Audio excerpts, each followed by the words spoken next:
పట్టణ ప్రజలకు అందరికీ కూడా నా మనస్ఫూర్తిగా నమస్కారాలు. పార్టీలో కష్టపడి పనిచేసిన వాళ్ళకు గట్టిగా టీఆర్ఎస్ పార్టీకి 10 సంవత్సరాలు కష్టపడి పనిచేసినాం. కష్టపడి పనిచేసిన వాళ్ళకి అక్కడ విలువ లేదు.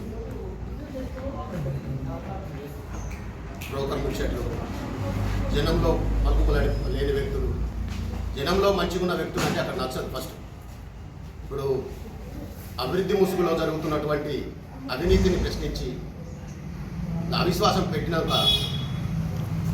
దానికి మద్దతుగా మేమందరం ఉన్నందుకు దిలీప్ రెడ్డిని, నిఖిలా దిలీప్ రెడ్డి గారిని రాత్రి సస్పెండ్ చేసినాం.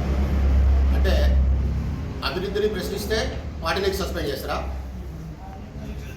ఆ వార్డాల్లో పనులు జరుగుతలేవు అని మేము ప్రశ్నించి వార్డాల్లో పనుల కోసం తర్వాత మేము ప్రజలకు రిప్రజెంట్గా ఉన్నాం కాబట్టి ప్రజల తరఫున మేము ప్రశ్నిస్తే పార్టీని సస్పెండ్ చేస్తారా? ఇదేనా మీ 10 సంవత్సరాలు మాకు ఇచ్చినటువంటి గౌరవం? అంటే పార్టీలో మేము టీఆర్ఎస్ పార్టీకి సంబంధించినటువంటి అభ్యర్థి ద్వారానేగా మేమందరం కూడా అవిశ్వాసం పెట్టింది, మేమందరం కూడా అనుకొని పెట్టింది దానికోసమే కదా.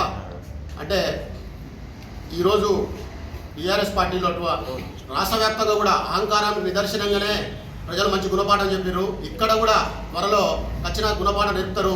మీ అమ్మటి ప్రజల మద్దతు ఉండి ప్రజలలో మేము నిత్యం ఉంటాం కాబట్టి నిత్యం ప్రజలలో ఉంటే టీఆర్ఎస్ పార్టీకి అక్కర్లేదు. ఈ సందర్భంగా మేము అందరం కూడా 15 మంది కౌన్సిలర్ మూకుమ్మడిగా రాజీనామా చేయడానికి నిర్ణయించుకున్నాం. ఒక దిలీప్ రెడ్డిని సస్పెండ్ చేయడం కాదు, మేమే స్వతహాగా రాజీనామా చేస్తున్నాం. నమస్కారం. అందరూ కూడా గమనించాలి. నమస్కారం.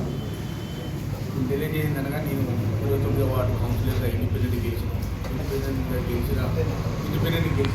గెలిచినప్పుడు మేము ఏదో అభివృద్ధి జరుగుతుంది, మంత్రిగా ఉండు కాబట్టి సూర్యాపేట మంచి అభివృద్ధి చేస్తాడని మేము ఇండిపెండెంట్ గెలిచిన 4 వ్యక్తులు కూడా టీఆర్ఎస్ పార్టీకి మద్దతు ఇచ్చి చైర్మన్ చేస్తే ఆ అభివృద్ధి ముసుగులో పిఎస్ఆర్ని పెట్టుకొని ఏదో పనులు చేయడం వల్ల మాకు నష్టం జరిగింది. అదేవిధంగా మేము కౌన్సిలర్లు అందరం 32 మంది ఏకమై కొండపల్లి నిఖిల్ దిలీప్ని చైర్మన్ చేద్దామని మేము అవిశ్వాస తీర్మానం పెడితే మమ్మల్ని ఏదో బెదురు పెట్టి మా దాంట్లో నుంచి ఒక 50 లక్షలు ఇచ్చి ఒక వ్యక్తిని కొనటం అది పద్ధతి కాదు. నువ్వు మొన్న గెలవటం ఎవరి వల్ల? సూర్యాపేట టౌన్లో నీకు మెజార్టీ వచ్చింది. సూర్యాపేట టౌన్లో మెజార్టీ ఏ వార్డు మెజార్టీ వచ్చింది? నీ అమ్మటి ఉన్న వాళ్ళ దాంట్లో ఒక్కరికి మెజార్టీ రాలేదు. లిస్టు తీవాలి, ఏ వార్డు ఎంత లిస్టు వచ్చిందో, ఎంత మెజార్టీ వచ్చిందో, ఎంత కష్టపడితే నీకు మెజార్టీ ఇచ్చినామో అది మీరు గుర్తు చేసుకోవాలండి. ఎమ్మెల్యే గారు, మీరు మా కొండపల్లి నిఖిల్ గారిని సస్పెండ్ చేయడం మీకు ఆలోచన ఉందో ఆలోచన లేక చేసుడు. ఆలోచన ఉన్న వాళ్ళైతే ఒక ప్రజాప్రతినిధిని సస్పెండ్ చేసినప్పుడు ఒక వార్డ్ టౌన్ అధ్యక్షుడు చేసే అర్హత లేదు దానికి.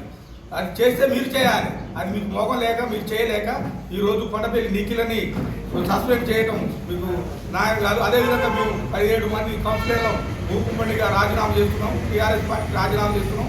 మేము త్వరలో నిర్ణయం తీసుకుంటాం. మంచి బాటలు నడుస్తాం. మంచి బాటలు నడిచి మీ సపోర్ట్ ఏందో మా సపోర్ట్ ఏందో కూడా తెలుసుకుంటామని ప్రజలకు తెలియజేస్తాం.